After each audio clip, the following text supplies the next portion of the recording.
Okay, so I'm making my greens. I have turnip and collard greens mixed. I'm just now rinsing them. I went and I rinsed them with some vinegar, baking soda, and citrus juice. You want to hear a Black History fun fact about collard greens? When European slave traders had given collard greens to the slaves, they gave it to the slaves as a form of punishment. The green leafy plant was something that they did not know how to clean or cook. But unknown to the Europeans or the slave traders or whomever, the African slaves knew what this leaf was, or they had some knowledge of it. They knew how to cook it for long hours before eating it so that the poisonous gases that are in them would not make them sick. When the slave masters saw that the plant was able to eat, they went and took the collard greens back, or turnip greens, they took them back and tried to eat them themselves, but they didn't know how to eat them.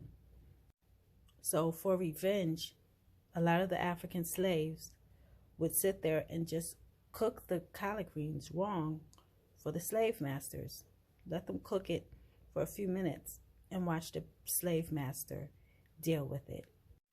It would cause them to have the bends, hurting, gas, everything, very badly. And it was a big joke to the captured slaves, a way of revenge. Fun fact. I have countless stories of my grandmother telling of how her family would do this with the white settlers. That's why collard greens need to be cooked, because of the gases inside of them. They have to have a pre-cook, pre-boil, something like that, and then they have to be cooked for very long periods of time, way more than 2 to 3 hours at some times.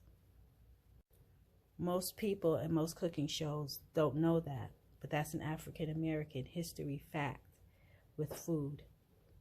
And this is how you know who understands what real African American soul food is. It's ingrained in us and it's part of our history. I mean, there's reasons why we do this.